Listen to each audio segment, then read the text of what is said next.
नया टॉपिक है, this is the conservation of electric field. Conservation of electric field ये हम लोगों ने बहुत अच्छे से पढ़ रखा है, 11th क्लास में पढ़ा था। नेचर में हमें एक बात पता है कि वर्क डन कैसे किया जाता है। वर्क डन हमेशा किसी एक फोर्स के अगेंस्ट होगा। तो जब कोई फोर्स हमारे अगेंस्ट होगी तभी हम उस बॉडी के ऊपर फोर्स लगा के उसे डिस्प्लेस कर सकते हैं, तभी हमारा क्या होगा, वर्क डन। तो कंजर्वेटिव फोर्स क्या है? तो इलेक्ट्रिक फील्ड क्या करती है? आंसर, इलेक्ट्रिक फील्ड किसी भी एक चार्ज पार्टिकल पर फोर्स लगाती है। तो अगर इलेक्ट्रिक फील्ड किसी एक चार्ज पार्टिकल पर फोर्स लगाएगी तो उस फोर्स के अगेंस्ट हम फोर्स लगाएंगे और कुछ वर्क कर देंगे। लेकिन एक बात ध्यान रखना, इलेक्ट्रिक फील्ड जो फोर्स प्रोड्यूस करती है वो नेचर में कैसी होती है? कंजर्वेटिव होती है। तो नेचर में कंजर्वेटिव फोर्स किसे कहते हैं? मैं थोड़ा सा फ्लैशबैक में लेके जाता हूं। हम लोगों ने बहुत अच्छे से पढ़ा था, कंजर्वेटिव फोर्स वो फोर्स होती हैं जो डिपेंड किसके ऊपर करती हैं? इनिशियल और फाइनल पोजीशन पे। अगर एक पॉइंट से चल के हमें दूसरे पॉइंट पे जाना है तो बस उन दो पॉइंटों पे ही डिपेंड करती है, किस रास्ते से चल के जा रही है उस पर डिपेंड नहीं करती। तो conservative force are those force which depend upon initial and final position and does not depend upon the path covered by it, कि वो किसी भी रास्ते से जाए, लेकिन अगर वर्क डन दो पॉइंटों के बीच का होगा तो वो वर्क डन इस फोर्स के द्वारा रिमेन सेम रहेगा। और इस चीज का हमने एक्सप्लेनेशन दिया था 11th क्लास में ग्रेविटेशनल फील्ड में। तो हमेशा एक बात तुम्हें अच्छे से पता है कि नेचर में जितनी भी टाइप की फील्ड होती हैं, जैसे कि electric field, gravitational field, magnetic field, ये जितनी भी फील्ड है नेचर के अंदर, ये सब कैसे है? कंजर्वेटिव है। कंजर्वेटिव का मतलब है ये फील्ड जब भी किसी एक चार्ज पार्टिकल पे किसी भी एक बॉडी पे फोर्स लगाती हैं तो उन फोर्स के अगेंस्ट या तो हम खुद वर्क करें या ये फील्ड खुद वर्क करें, तो इनका जो वर्क डन होता है किन्हीं भी दो पॉइंटों के बीच का रिमेन सेम रहेगा, चाहे आप किसी भी पाथ से इन दो पॉइंटों के बीच में वर्क करके दो, छोटे पाथ से ले जाओ या बड़े पाथ से लेके जाओ।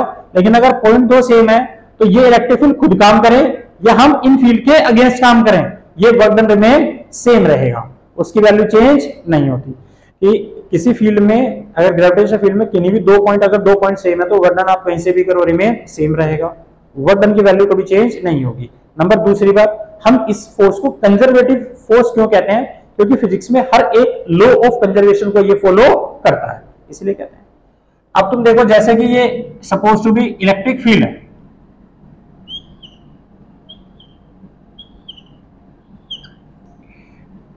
ये पॉइंट ए है और ये पॉइंट ए बी है, डन। अगर मैं किसी एक चार्ज पार्टिकल को यहां से उठा के यहां लेके जा रहा हूं ऐसे सीधे, एक चार्ज पार्टिकल क्यू नोट लिया, हम उसको सीधा ले गए, एक चार्ज पार्टिकल को हम उठा के यहां से यूं ले गए, एक चार्ज पार्टिकल को उठा के हम यहां से यहां यूं ले गए, तो हमारे पास तीन पाथ है। एक हम कैसे लेके गए? सीधा। एक कैसे लेके गए? ऐसे। और एक कैसे लेके गए? ऐसे। तो हमें इनके बीच का क्या निकालना है बेटे? वर्क डन निकालना है। अब जरा देखना, अगर मुझे ए से बी तक वर्क करना है तो वर्क डन फ्रॉम ए से बी पर यूनिट चार्ज किसके इक्वल होगा? The potential difference between B to A, हाँ या ना? तो इसे क्या ले सकते हैं? V B minus V, equation first. ये वर्क डन हमने किस पे किया? तो आंसर है ए पे किया। किस पे किया? ए। तो यहाँ पे ए लिख दो। अब हम कौन से रास्ते जा रहे हैं? बी से। तो work done from A to B, लेकिन रास्ता कौन सा है? बी वाला रास्ता। पर यूनिट चार्ज किसके इक्वल होगा? V B, potential difference between 2 point, वो अभी भी कितना है? बी है। तो इसे क्या लिखेंगे? V B minus B, equation second. Yes या नो? अगर मुझे वर्क डन करना है कहां से बेटे? ए से बी, लेकिन किस रास्ते से करना है? सी। पर यूनिट चार्ज अभी भी किसके इक्वल होगा? Potential difference between B to A. अरे हाँ या ना? अब तुम एक बार देखो, पहले, दूसरे, तीसरे केस में पोटेंशियल डिफरेंस की वैल्यू सब कैसी है? सेम है। जब पोटेंशियल डिफरेंस की वैल्यू सेम है तो ये दोनों बराबर है, तो ये दोनों भी बराबर होंगे। क्यू नोट से क्यू नोट कट गया तो वर्क डन कैसे है? सेम। ये दोनों बराबर है, ये दोनों बराबर है, तो ये दोनों भी तो बराबर। क्यू नोट से क्यू नोट कट गया तो दोनों कैसे हैं? सेम। ये इसके बराबर है, ये इसके बराबर, तीनों कैसे हो गए? बराबर ही तो हो गए। So from equation first, second, third, तो work done from A B A is equal to work done from A B B is equal to work done from A B C, remain कैसे हैं? Same. क्योंकि work done किसके में करा गया? Electric field में। तो इलेक्ट्रिक फील्ड में जो हमने वर्क करा किसके अगेंस्ट करा? जब मैं चार्ज पार्टिकल को लेके जा रहा हूं तो मैं फोर्स लगा रहा हूं किसके? इलेक्ट्रिक फील्ड के अगेंस्ट। तो इसका मतलब वो फील्ड खुद फोर्स वर्क करे या उस फील्ड के अगेंस्ट हम फोर्स करें। अगर वो फर्क दो पॉइंटों के बीच में और वो वर्क डन की वैल्यू रिमेन सेम है तो we will declare this electric field is क्या है? Conservative in nature. तो इसका मतलब work done in electric field, work done by electric field,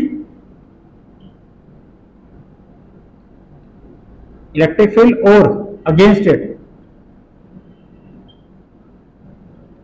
in electric field depend upon, किस पर डिपेंड करती है? Depend upon initial and final point, मतलब पोटेंशियल डिफरेंस पे, so that the work done will be same, क्योंकि point तो पहले वही थे, अभी भी वही है। नहीं है समझ में? दूसरे तरीके से देखना, ये कंजर्वेशन के लोगों को कैसे फॉलो करती है। अगर मैं आपसे बोलता हूं एक आदमी ए से बी गया, ये सी रास्ते से, फिर वो कैसे आता है?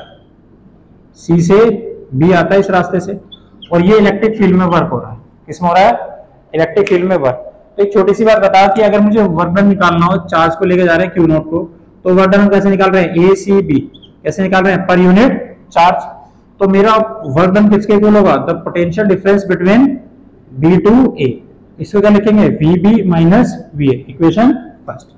अब इसी तरह से मुझे वर्क कैसे करना है? Work done from B D A, इसको यहां ले गए, पर यूनिट चार्ज किसके इक्वल होगा? Potential difference between A to B, कितना? V A minus V B. हाँ है ना? अब टोटल वर्क डन कितना हो गया? टोटल वर्क डन, तो टोटल वर्क डन निकालने के लिए तो ये टोटल वर्क कितना है? W A C B D A, है ना? पूरा गया वर्क डन। ये वर्क डन किसके इक्वल होगा? पर यूनिट चार्ज, दोनों को जोड़ दो, तो V B A plus V A B, है ना? अब ये जो वर्क डन है इसको डब्ल्यू लिख दूं खाली, तो वर्क डन पर unit charge is equal to B A को मैं क्या लिख सकता हूं? V B minus V A, उसे क्या लिखेंगे? V A minus V B. ये इससे गया, ये इससे गया, तो कितना आ गया? जीरो। इसमें चार्ज की वैल्यू तो जीरो नहीं थी भाई, अरे चार्ज तो जीरो थोड़ी था, तो पक्का क्या जीरो है? Work done. तो जहां से गए थे वहीं से वापस आ गए, तो क्या इसने लॉ ऑफ कंजर्वेशन को फॉलो किया? किया, क्योंकि कंजर्वेशन नियम कहता है जहां से जाओगे वहीं से वापस आओगे, तो डिस्प्लेसमेंट जीरो होगा, तो वर्क डन जीरो होना चाहिए, तो वर्क डन कितना है? जीरो है। तो इसका मतलब क्या है? इसका मतलब ये इलेक्ट्रिक फील्ड नेचर में कैसी है? कंजर्वेटिव फोर्स क्रिएट करती है।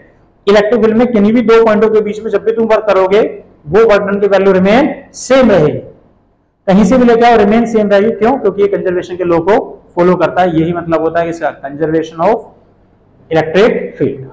ठीक है बेटे, फिर मिलेंगे नेक्स्ट क्लास में। Thank you very much.